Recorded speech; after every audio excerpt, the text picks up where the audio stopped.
Fala pessoal, tudo bem? Aqui quem está falando é o professor Renato.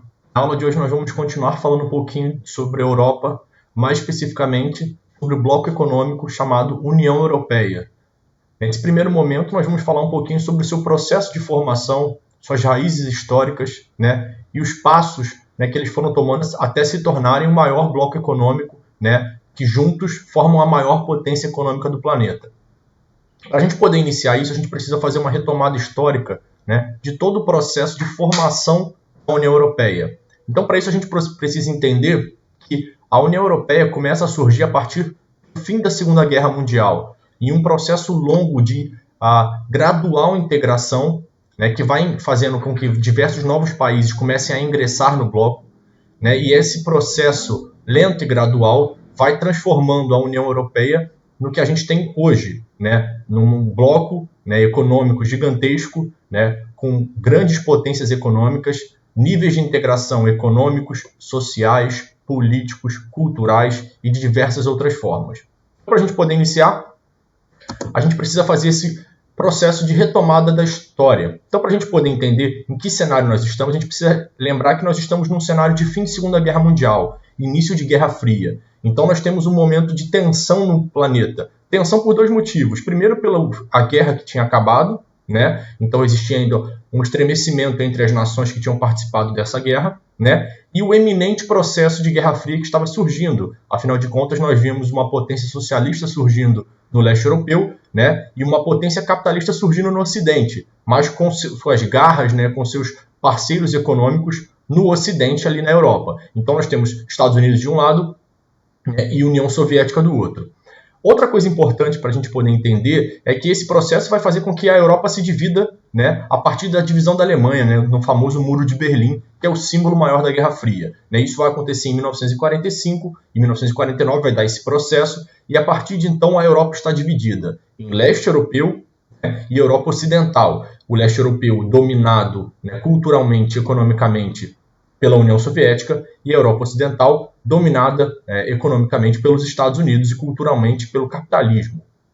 Outra questão que a gente precisa entender é que França e Alemanha, né, ainda estavam num processo de disputa, né, porque França e Alemanha, assim como França e Inglaterra, todos os países europeus, como a gente já viu em outras aulas anteriores, tem um longo processo de história, de guerras entre si, então existem resquícios ainda da Primeira Guerra, né, que um país tomou território dos outros, existem resquícios, né, da Segunda Guerra Mundial ainda, então existe uma iminência e uma possível Terceira Guerra Mundial, uma possível Guerra Fria, então nós temos um cenário extremamente tenso, e essa tensão é o que vai dar origem ao bloco econômico europeu. Mas por que a gente consegue compreender que a União, né, ou seja, num momento de tensão, surge um bloco econômico de integração? Parece meio ambíguo, parece contrário às duas ideias, mas é exatamente essa a importância das duas. Por quê? Porque se a gente vai perceber que só existe uma forma de você fazer com que países que estão tensos entre si baixem suas tensões, né? E é através do crescimento econômico. Ou seja, a Alemanha e França, que estavam, por exemplo, em processos de tensão e poderiam eclodir isso numa nova guerra, né? Ou seja, da primeira guerra surge a segunda e da segunda poderia surgir uma terceira. Então, o ministro das Relações Exteriores da França, o que ele propôs? Ele propôs que carvão e aço da França e Alemanha fossem colocados sobre alta autoridade comum, estabelecendo a livre circulação dos produtos. Por quê? Aço e carvão são bens essenciais para a reconstrução. O aço porque é matéria-prima básica da indústria e o carvão porque é energia básica da indústria. Então, essas duas matérias-primas são matérias-primas essenciais para que se ressurja, né, o crescimento econômico, para que a industrialização se reerga. E a gente tem que lembrar que a Europa está completamente destruída. Né? Por que está destruída? Porque passou por uma guerra entre 14 e 18, passou pela crise de 29 e depois passa novamente por uma Segunda Guerra Mundial mais destrutiva ainda. Então os grandes centros econômicos, grandes centros industriais, principalmente da Alemanha, né, e também alguns da França, estão completamente destruídos. Então é necessário reconstruir. E para reconstruir não pode ter outra guerra. E para reconstruir precisa ter produtos básicos, matérias-primas baratas. E essa iniciativa do ministro das Relações Exteriores da França, em 1950, é o passo inicial. Por quê? Porque se você está em conflito com outro país, você não compra desse país, mas se você está comprando barato, você vai evitar o conflito. Portanto, ele consegue manter a paz ao mesmo tempo que consegue ampliar o comércio entre esses países, né? Qual era o objetivo, então?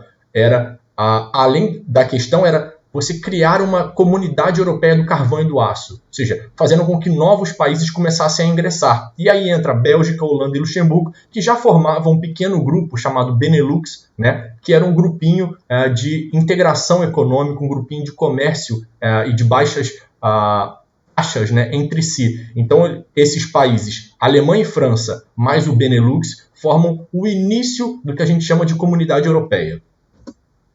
E aí a gente pode ver um pouquinho do processo de evolução, que essa comunidade do carvão e do aço, né, assina um Tratado de Roma, né, que cria a Comunidade Econômica Europeia, um mercado comum de pessoas, ou seja, pessoas podem transitar, capitais, o dinheiro pode circular livremente, serviços e mercadorias, né? Outra coisa importante é uma Comunidade Europeia de Energia Atômica. Qual é a ideia da energia atômica? Processo de crescimento industrial. Então, todo esse período entre 57, que essa integração vai ganhando novas facetas, né? Facetas sociais, facetas econômicas, facetas políticas, facetas comerciais, né? Vai sendo concretizado e vai ingressando e criando um corpo maior. Ou seja, aquela pequena tentativa de integrar Alemanha e França, hoje em dia já é mais robusta. Então, se assina entre esses anos a política comum comercial. O que significava isso? E países membros desse grupo que estava se formando, em relação a países que não eram membros, deveriam ter os mesmos tipos de políticas comerciais, ou seja, os mesmos tipos de taxas, para evitar exatamente uma competição interna entre esses países. Ou seja, para que esses países juntos fossem um bloco unificado, forte, né? E aí começam a surgir outras políticas comuns, políticas de transporte para integrar as economias, obviamente integrar as indústrias, e a partir desse momento crescer, reconstruir a Europa, política de concorrência pedindo a distorção de regras de mercado entre os países membros, política regional buscando evitar os desníveis de várias regiões europeias, ou seja, para evitar evasão de pessoas, evasão de divisas, para que uma empresa de um lugar não fuja para outro lugar, ou seja, a tentativa de fazer com que a Europa fosse unificada, para evitar que um país fosse um peso para os demais países, ou que um país carregasse os outros demais países.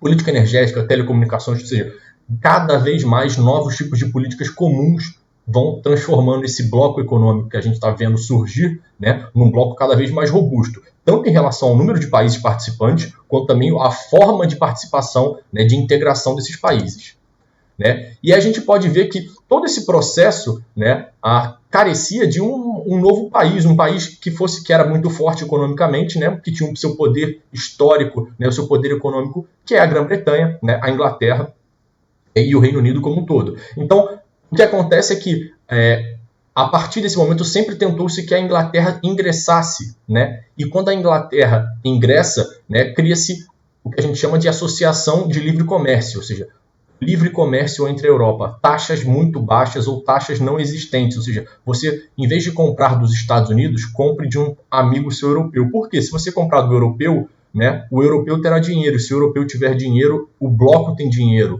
O dinheiro está circulando internamente. E a gente sabe que dinheiro circulando é economia crescendo. Então, gradativamente, esse processo de crescimento, né, de integração das economias europeias vai fazendo com que mais países queiram entrar nesse bloco. Por quê? Porque entrar nesse bloco significa ter acesso a uma série de bens a preços baratos, a uma série de políticas que vão fazer o seu país crescer. Ou seja, você está se associando a países que estão em crescimento, então você vai crescer também. Então, a formação e evolução da União Europeia vai se dando, né, gradativamente, e vão surgindo novas formas, né, de integração. Por exemplo, vai surgindo o espaço econômico europeu, né, em 1992, que vai unificar isso. Ou seja, começa a vigorar a partir de 92 e 94, ou seja, uma gradual eliminação das barreiras alfandegárias de todas as mercadorias. Ou seja, tudo que é vendido dentro desse espaço, né, que a gente está vendo surgir, né, faz com que você force exatamente essa compra interna, né? Você comprando internamente, você fortalece o bloco, fortalecendo o bloco, você está fortalecendo a si mesmo. Então, isso vai acontecendo até que nós temos um marco muito importante, que é o Tratado de Maastricht, que é o nome de uma cidade holandesa, onde esse tratado foi firmado.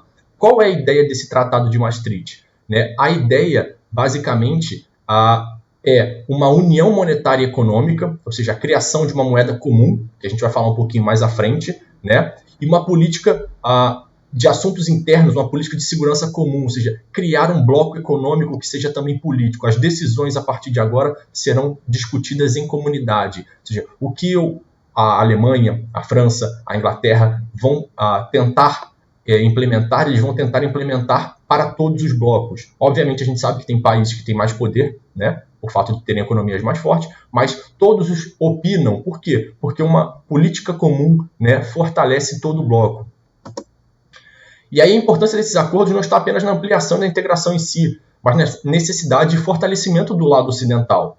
Porque a gente sabe que, gradativamente, né, os países socialistas, né, estão se desintegrando. A gente está falando já de 91, já acabou a União Soviética, vão cada vez mais entrando novos países, e esse tipo de política comum também fortalecia a questão de você se proteger, né, das economias da globalização que estava surgindo, né, das outras economias, da entrada de imigrantes de países estrangeiros, né, ou então de relações comerciais, por exemplo, com países que estavam se ressurgindo também, como, por exemplo, a China, que começava a crescer muito, o Japão, que também havia se reconstruído do pós-guerra.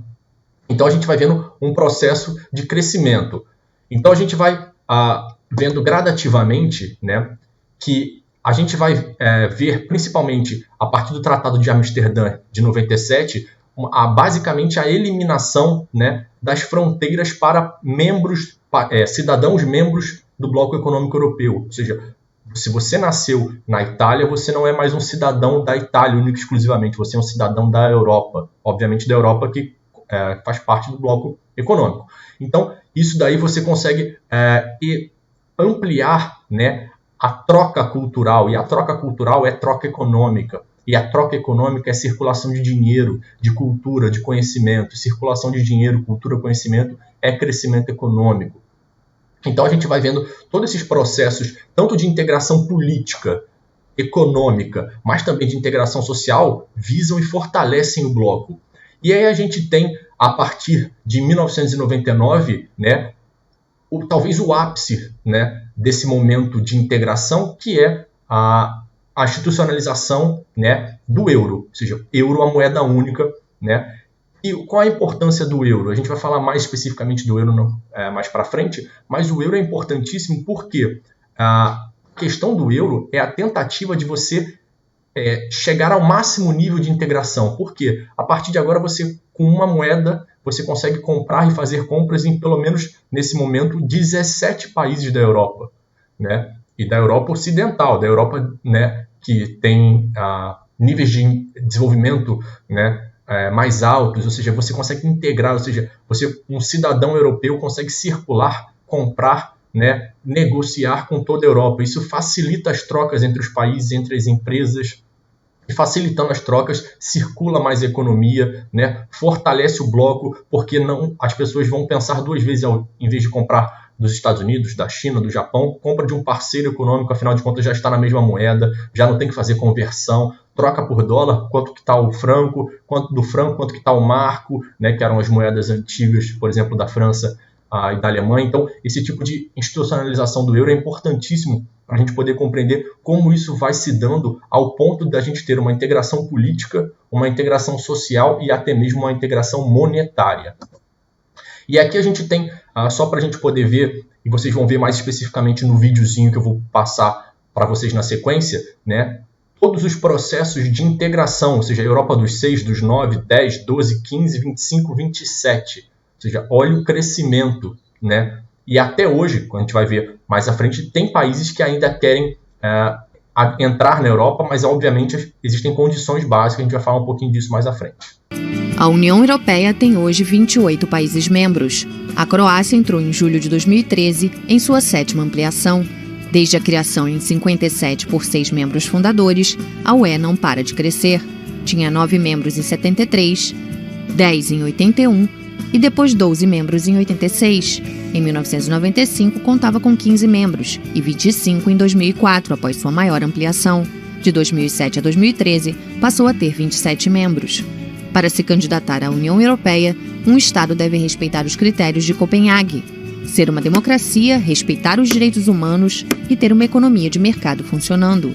O candidato deve cumprir, então, com todas as regras e normas da UE, ter o apoio de sua própria população por voto parlamentar ou referendo e a aceitação de todos os países membros e instituições da União Europeia. 5 países são candidatos oficiais: Islândia, Turquia, a ex-República Iugoslava da Macedônia, Montenegro e Sérvia.